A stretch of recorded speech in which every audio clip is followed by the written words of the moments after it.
9 Malaysian activists set to return home tomorrow.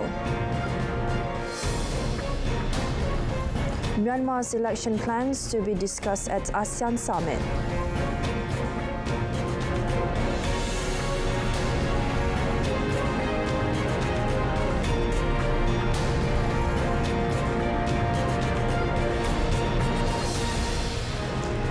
Good afternoon and salam Malaysia Madani. Thanks for joining us. I'm Terima and you're watching World Today.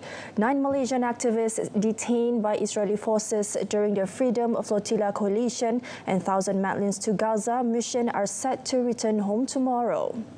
Foreign Minister Datuk Seri Muhammad Hassan said all 9 had arrived safely in Istanbul yesterday after being transferred out of Israel. He said they will depart for Kuala Lumpur on Turkish Airlines flight TK60 at 1:40 a.m. Sunday and are expected to land at KLIA around 5 p.m.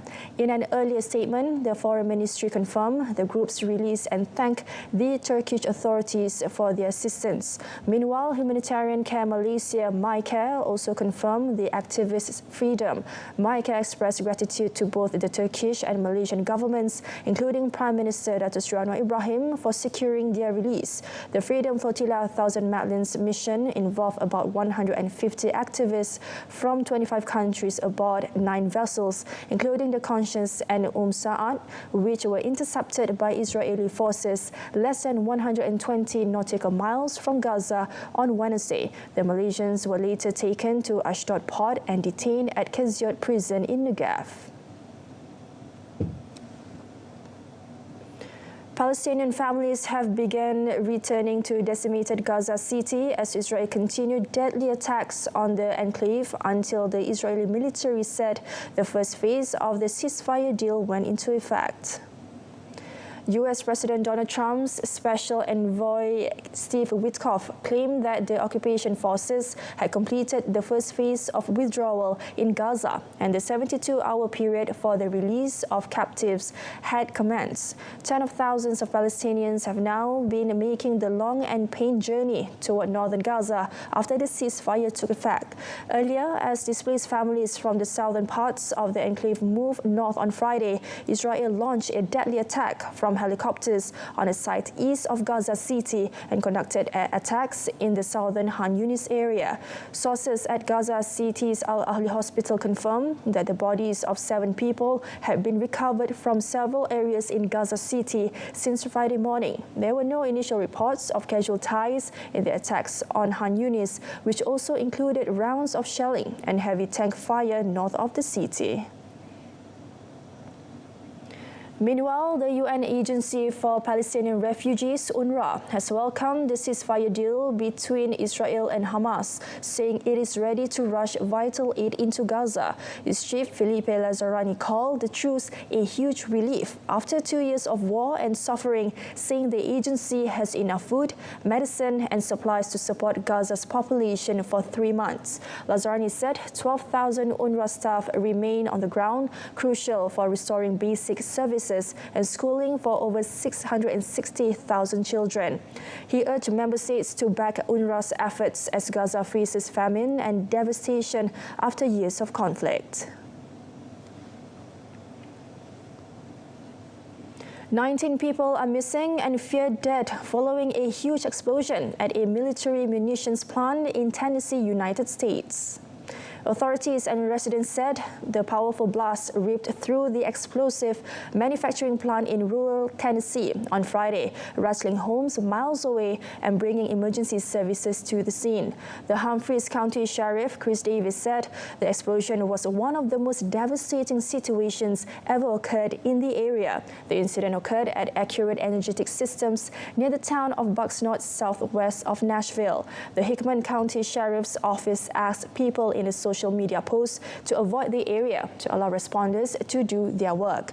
Authorities said further blasts were initially keeping rescuers at some distance. Sometime later on Friday, access was achieved and first responders and explosives experts were searching the rubble for casualties and trying to determine what caused the explosion.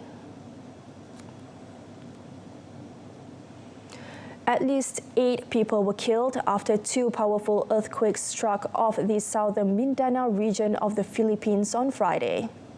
The first quake, magnitude 7.4, hit near Mani town in Davao Oriental around 10 a.m., followed by a strong 6.7 aftershock nearly 10 hours later.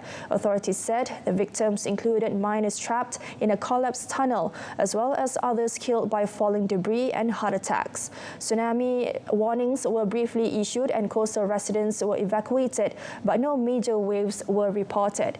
The disaster comes less than 2 weeks after another major quake killed 75 people in Cebu province. Earthquakes are common in the Philippines, which lies along the Pacific Ring of Fire, a region prone to frequent seismic activity. The country's deadliest quake struck in 1976 when an 8.0 magnitude earthquake off Mindanao triggered a tsunami that left around 8,000 people dead or missing.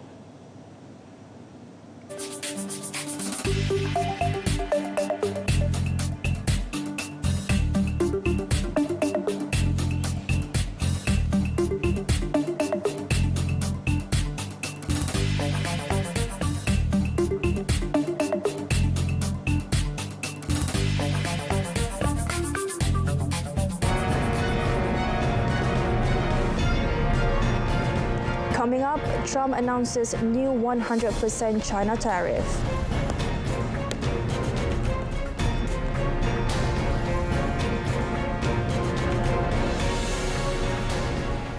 Malaysia will bring up Myanmar's planned elections and its invitation for ASEAN countries to send election observers at the upcoming 47th ASEAN Summit in Kuala Lumpur later this month. Foreign Minister Datuk Seri Muhammad Hassan stressed that any elections in Myanmar must be free, fair, transparent and credible, with participation from all political parties and stakeholders. During his working visit to Nay Pyi Taw on 9th October, he met Myanmar's Senior General Min Aung Hlaing, as well as several top officials, including Prime Minister Nyu So and Foreign Minister Tan Sway. He noted that Myanmar's State Security and Peace Commission, or SSPC, has invited ASEAN nations, including Malaysia, to send observers through the Election Commission of Malaysia. The SSPC has announced plans to hold the election on 20th December. As ASEAN Chair, Datuk Seri Mohamad said the issue will be discussed collectively among member states at the summit. During his visit, he also reaffirmed Malaysia's support for the ASEAN 5-point consensus, which calls for an end to violence, humanitarian aid, and inclusive dialogue with all stakeholders in Myanmar. Myanmar has been in turmoil since the military ousted the elected government in February 2021, triggering a prolonged political and humanitarian crisis. Venezuelan opposition leader and pro-democracy activist Maria Corina Machado has been awarded the 2025 Nobel Peace Prize for her relentless fight to restore democracy in her country. The Norwegian Nobel Committee said Machado, who has lived in hiding for a year, was recognized for her courage in resisting what is described as an authoritarian regime in Venezuela. Committee Chair Jorgen Waite-Friednes said she has become a unifying figure in the opposition, showing extraordinary civic courage despite threats to her life. In a video message, Machado said she was still in shock after learning of the award. The prize comes with a gold medal, diploma and $1.2 million and will be presented in Oslo on 10th December, the anniversary of Alfred Nobel's death. Her win came as a surprise, while US President Donald Trump, who had expressed interest in the award, was dismissed by experts as having policies that contradict Nobel ideals. Peru's President Dina Boluarte has been removed from office by lawmakers after months of protests, corruption, probes, and rising crime. Congress voted 122 to impeach Boluarte on charges of permanent moral incapacity. She did not attend the late-night session, and within hours, Congress leader Jose Jerry, 38, was sworn in as the new president. Jerry vowed to declare war on criminal gangs and restore order as Peru battles a surge in extortion-related violence. He will lead the country until elections in April 2026. Boluarte, 63, is under investigation for money laundering and abuse of power, including the Rolex Gate scandal involving undeclared luxury gifts. She denies wrongdoing, saying she always acted for Peru's 34 million citizens. Her ousting continues Peru's cycle of political turmoil.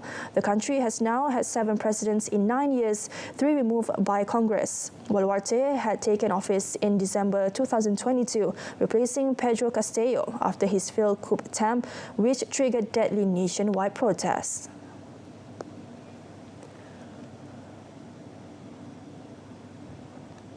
French President Emmanuel Macron has reappointed Sébastien Lecornu as Prime Minister just 4 days after his resignation earlier this week. Lecornu is now tasked with forming a new government following days of negotiations with political party leaders. In a post on X, Lecornu said he accepted the job out of duty, pledging to secure a national budget before year-end and address citizens' daily concerns. He also called for an end to the political crisis that has gripped France since the 2024 snap elections, which left the country with a hung parliament and rising far-right influence. Lecornu said restoring France's public finances will be a top priority, stressing that no one can evade this necessity. He urged new ministers to set aside any presidential ambitions for 2027, saying the new team must reflect renewal and expertise. The appointment follows the collapse of François Bayrou's government, which lost a confidence vote last month. Bayrou's 2026 budget plan aimed at saving 44 billion euros to cut France's debt, now at 115% of GDP, had failed to gain enough support. France's deficit stands at 5.8% of GDP, one of the highest in the EU, and budget disputes have repeatedly triggered political upheavals in Paris.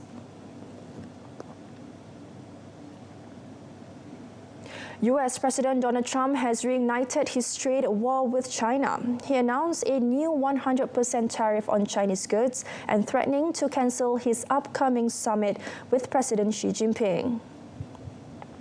Trump said the measures, which included export controls on any and all critical software, will take effect 1st November. He also accused Beijing of extraordinarily aggressive actions over new export curbs on rare earth minerals. Global markets reacted sharply. The Nasdaq plunged 3.6%, while the S&P 500 fell 2.7%. China's retaliatory tariffs currently stand at 10%, compared with existing 30% U.S. tariffs. It was imposed earlier by Trump over what he called Beijing's unfair trade practices and links to the fentanyl trade. The rare earth minerals at the heart of the dispute are vital for making smartphones, electric vehicles, and military hardware sectors where China dominates global supply. Trump also cast doubt on his planned meeting with Xi at the APEC summit in South Korea later this month, which would have been their first since he returned to office in January.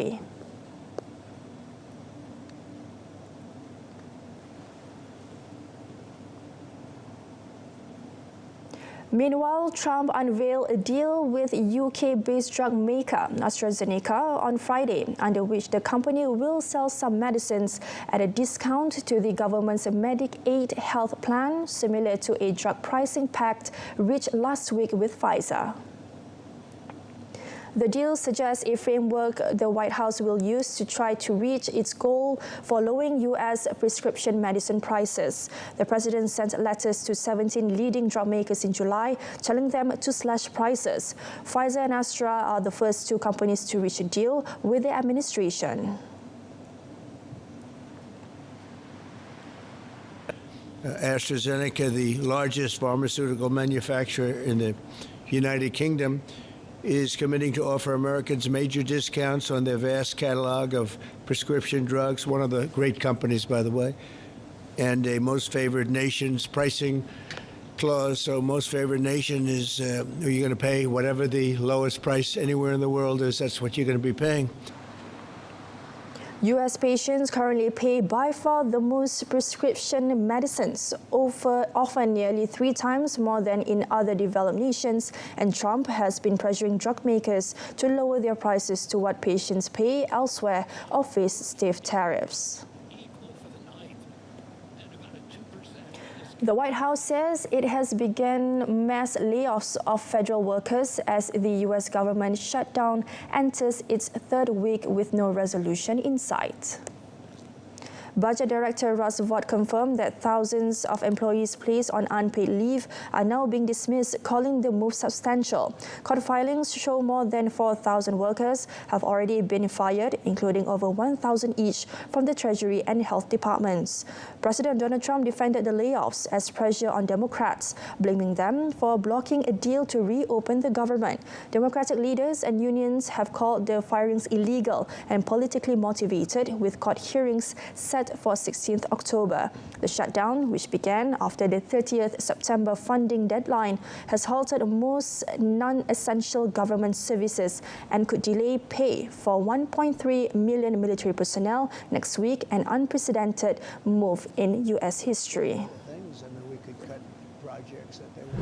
MyCard bukan sekadar kad pengenalan, tetapi medium utama yang menghubungkan rakyat dengan pelbagai perkhidmatan kerajaan dan swasta. Banyak insentif kerajaan disalurkan melalui MyCard, daripada bantuan kebajikan, kemudahan kesihatan hinggalah pelbagai program rakyat. Inilah keistimewaan yang dimiliki oleh setiap warga negara Malaysia. Sila periksa keadaan MyCard anda. Sekiranya chip rosak, hilang atau MyCard sudah uzur, segera lakukan penggantian di Jabatan Pendaftaran Negara agar hak dan kemudahan anda sentiasa terjamin.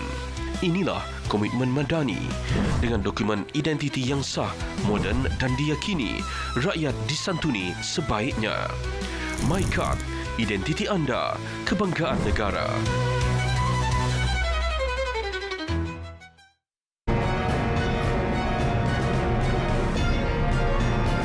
Coming up, Perlitina Honjan Haikal power into Arctic Open semis.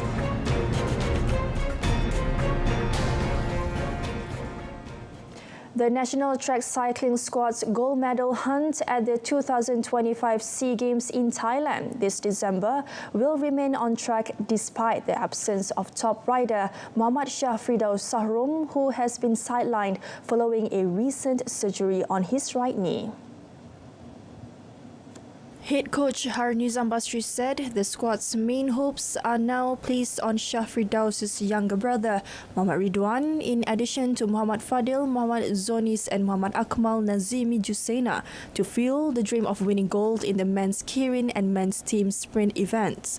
Harnizam said the injury suffered by Shafridaus actually occurred when he was involved in an accident during the men's keirin final at the 2024 Paris Olympics and was still experiencing pain when competing at the 2025 Asian Track Cycling Championships last February. Harnizam said his squad will undergo a month-long training camp in Chiang Mai next month before heading to the Hua Mak Velodrome in Bangkok for the 2025 SEA Games. Considering that the venue is not covered by a roof, he said his team is arranging a training session at the Cheras Velodrome in Kuala Lumpur to help his riders adapt to the competition atmosphere of the biennial multi-sport event. National women's doubles shuttlers Perlitan and Tina advanced to the Arctic Open semi-finals with a comfortable win over a much lower-ranked French pair in straight games. The world number 2 pair beat the 42nd ranked Margot Lambert and Camille Pogné 21-11, 21-19 in 34 minutes at the Energia Arena in Vanta, Finland. Pearly and Tina, who were last year's runners-up, will meet Xie Peishan and Hong In-Zhu from Taiwan in the semis later today. The Malaysian pair, who were silver medalists at the World Championships in August, hope to win their second title despite entering 5 finals this year. National men's double shuttlers Chong Hon-jian Haikal Nazri caused a major upset at the Arctic Open by defeating world number 4 pair Kim Astrup and Karup Rasmussen from Denmark in straight games. The Malaysian pair, ranked 43 rungs below the Danes, pulled off the stunning win with a score of 23-21, 21-15 in a match lasting 39 minutes. It was the first encounter between the two pairs in the international tournaments. Meanwhile, it was the end of the road for mixed doubles shuttlers Goh Sun Huat and Siobhan Lai Jimmy in the quarterfinals. The world number 8 pair were unable to overcome their long-time rivals, the Chapol Pavanukroh and Supisara Pamsampran of Thailand, going down 12-21, 14-21 in 34 minutes. It was their third defeat in 9 meetings against the Thais. Two-time World Cup winners Uruguay were forced to work hard before edging the Dominican Republic 1-0 in an international friendly at the National Stadium in Bukit Jalil last night. Midfielder Ignacio La Quintana emerged as a hero for LA Celeste after scoring the only goal of the match in the second half to salvage pride for the world number 15 side. Playing without several of their star players due to injury and health issues, Uruguay enjoyed greater ball possession from the start but lacked sharpness in front of goal as they struggled to break down an opponent content to sit deep in their own half. The Dominican Republic, who launched only occasional attacks, had the best chance to take the lead through a counter-attack in the 29th minute, but striker Donny Romero's low shot went straight to goalkeeper Christopher Javier. The match intensified after the break as both sides increased their attacking efforts in search of the opening goal, prompting Uruguay head coach Marcelo Bielsa to make 5 substitutions at 1 go. The changes paid off for Uruguay when La Quintana broke the deadlock in the 60th minute with a powerful strike that beat Xavier.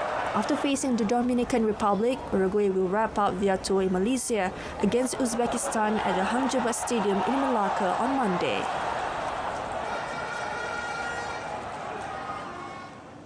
Cristiano Ronaldo trained with Portugal on Friday as they gear up for a World Cup qualifier against Ireland. Portugal top Group F, but coach Roberto Martinez said there is no room for error and they can't underestimate Ireland if they want to ensure they qualify for the 2026 tournament in the United States, Canada and Mexico. Porque é importante ter o melhor desempenho possível contra a Irlanda e tentar ir passo a passo. Já falamos de a fase de apuramento, é uma fase de apuramento esquisita, são 6 jogos, então não há margem de erro. E agora a nossa preparação foi muito boa, temos mais um treino e o foco é a Irlanda. Nós não podemos subestimar a Irlanda. Portugal will host Ireland in Lisbon on Sunday and then play hosts again to Hungary on 14 October. Sitting on 6 points, Portugal lead the group with Armenia in second on 3 points, followed by Hungary and Ireland on a point apiece after 2 matches.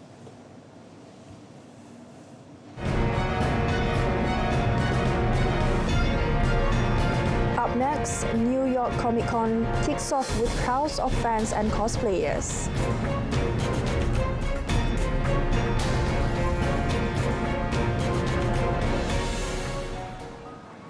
Thousands of spectators packed the narrow streets of Hong Kong's Tai Hang neighborhood early this week to witness the century-old Fire Dragon Dance, a dazzling spectacle that lit up the city ahead of the Mid-Autumn Festival.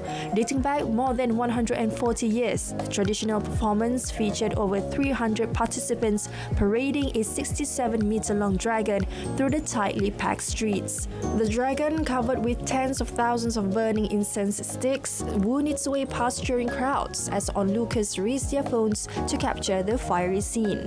During an intermission, performers remove half-burned incense sticks from the dragon and hand them out to spectators, a symbolic gesture said to bring good luck, blessings and good health for the year ahead.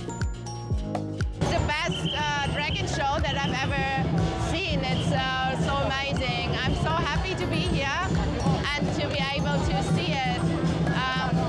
Yeah, wow, what a major event, and especially with all these dancers and participants, and it's all peaceful, you know, so that is really amazing. I think so well organized, and yeah, it's a very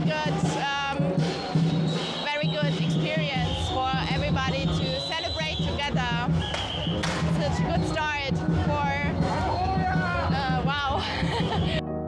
The Fire Dragon dance originated as a ritual to drive away plague in Taihang in the late 19th century. In 2011, it was inscribed on China's national list of intangible cultural heritage.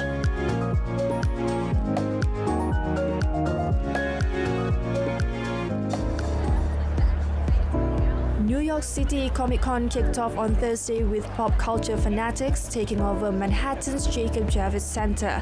Attendees dressed up as their favorite characters and connected with like-minded fans at the yearly event. Organizers said roughly 250,000 people will attend the 4-day-long event for anyone who loves pop culture.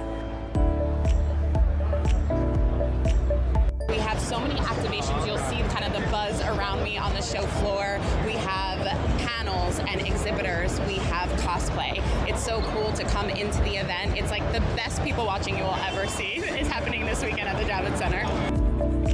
This year, celebrities including Sigourney Weaver, Glenn Powell, and the voice actors from K-pop Demon Hunters are scheduled to attend and interact with fans.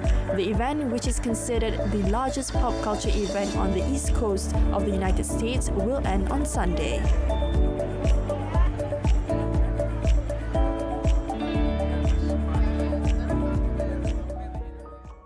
Royal Mail unveiled a set of 10 Monopoly-themed stamps on Thursday to celebrate the 90th anniversary of the globally popular trading board game. The stamps capture memorable moments from the game, such as free parking, chance, and collect £200 salary as you pass go, along with the notable UK locations from the game, such as Oxford Street, Liverpool Street Station, and Old Kent Road. Royal Mail also launched a collectible Monopoly playing piece in the shape of a Royal Mail postbox. Only 5,000 of these tokens have been made for a limited run.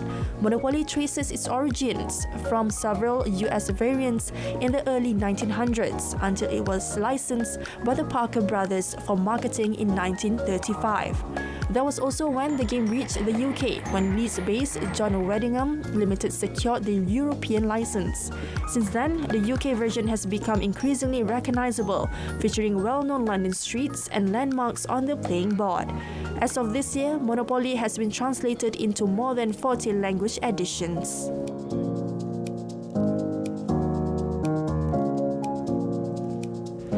Piala FA Malaysia 2025. Setelah menamatkan saingan peringkat kumpulan dengan penuh bergaya, The Real Warriors terus mara membawa semangat juang dari pantai timur bagi berdepan rempuhan lasak The Rhinos.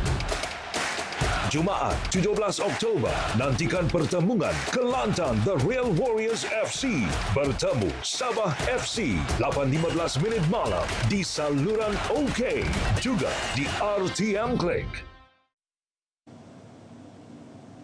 That concludes today's edition of World Today. In our top story, 9 Malaysian activists is set to return home tomorrow. Till then, Madani, Malaysia Madani, Rakyat, Disantuni. Thank you for watching.